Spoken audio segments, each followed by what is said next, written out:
ये काम में नहीं आएगा। जब आप ये सोच के गुनाह करते हैं ना कि मैं आज का दिन कर रहा हूं लेकिन मैं कल से नहीं करूंगा, तो मुझे एक बात बताइए, जो आप आज अपने आप को नहीं रोक पा रहे हैं तो कल आप अपने आप को कैसे रोक पाएंगे?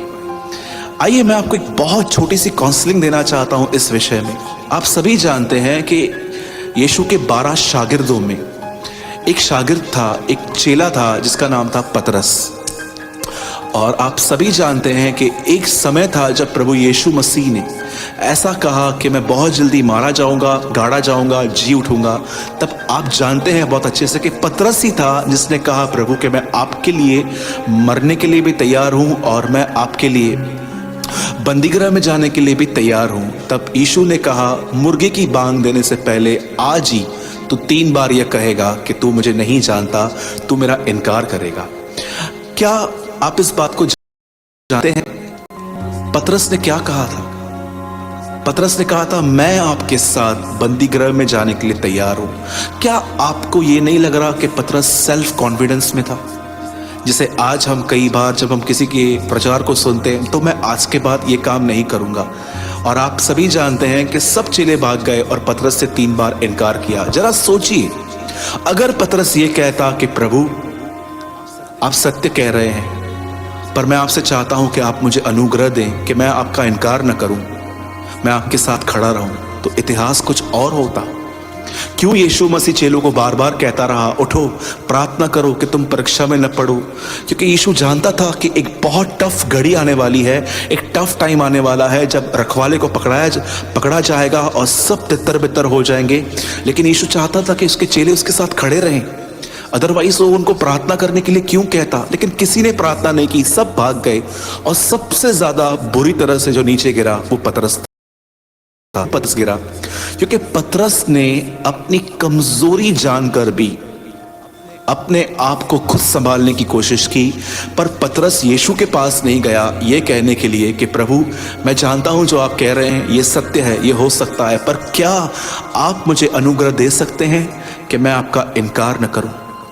आप सभी जानते हैं इस बात को, इस घटना को। आज मैं आपसे पूछना चाहता हूं, जब कलीसिया के अंदर वचन सुनने के बाद या बाइबल पढ़ने के बाद आपको कहां पर भी खुदावन ये दिखाता है कि आप गलत हैं, तो आप क्या सोचते हैं? क्या बस मैं आज के बाद ये काम नहीं करूंगा? कि आप उसी परमेश्वर के सामने घुटने टेक कर ये कहते हैं कि प्रभु मुझे अनुग्रह दीजिए? आप जानते हो इतिहास ही कुछ और होता यदि पतरस कहता कि प्रभु आप मेरी सहायता करना। नो डाउट पतरस रिकवर हुआ, लेकिन पतरस गिरा।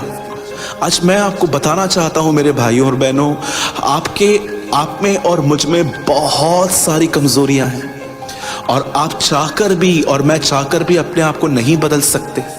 यदि आप चाहते हो कि आपके अंदर चेंज हो, मैं आपको बताता हूं मेरे अंदर आज भी एक गड़बड़ है। कई बार मुझे ऐसा लगता है कि मैं बात करने में फिसल जाता हूं।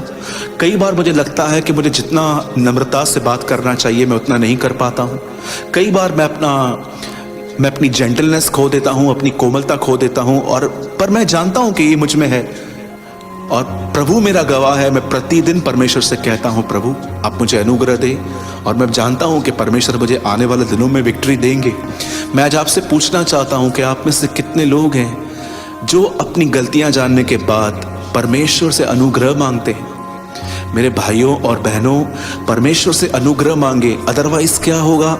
अगर आप फॉल होंगे अपनी जुबान में, अपने मन के थॉट्स में, एटीट्यूड में, तो मैं आपको बताना चाहता हूं डेविल आएगा और वो आपकी कमजोरियां आपको सामने, आप पे दोष लगाएगा। पवित्र आत्मा आपको धार्मिकता दिखाएगा, लेकिन शैतान आपको पाप दिखाकर आपको कंडेम फील करेगा कि देख तूने मसीह में आने के बाद क्या किया है। लेकिन पवित्र आत्मा का एक बेहतरीन काम है, वो आपका पाप आपको दिखा के वो आपको यीशु के सामने ले जाता है। वो आपको कहता है कि जा वहां जा। आप चाहें तो आप पढ़ सकते हैं पहला यूहन्ना के 2 अध्याय के पहले वचन में लिखा है, हे मेरे बालकों, अगर तुमसे पाप हो जाए तो पिता के पास हमारा एक सहायक है, यीशु मसीह, जो हमारे अपराधों का प्रायश्चित है, उसके पास जाना चाहिए।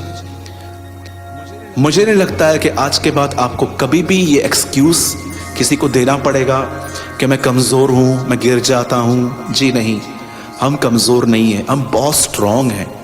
इतने स्ट्रांग हैं कि पाप हो जाने के बाद खुद को खुद ही संभालने की कोशिश करते हैं। जी नहीं, अगर आप कमज़ोर होते तो आप खुदा के पास जाते और कहते कि मैं कमज़ोर हूँ। अपने कन्फेशंस को बदलिए, आप कमज़ोर नहीं हैं, आप स्ट्रांग हैं एक्चुअली। मेरे भाइयों और बहनों, परमेश्वर से अनुग्रह मांगे। इसे लेना बड़ा आसान है। जितना आप प्रभु के साथ समय बिताएंगे, अपनी कमज़ोरियों को उसके सामने उंडेल देंगे, उतना वो आपको अनुग्रह देगा।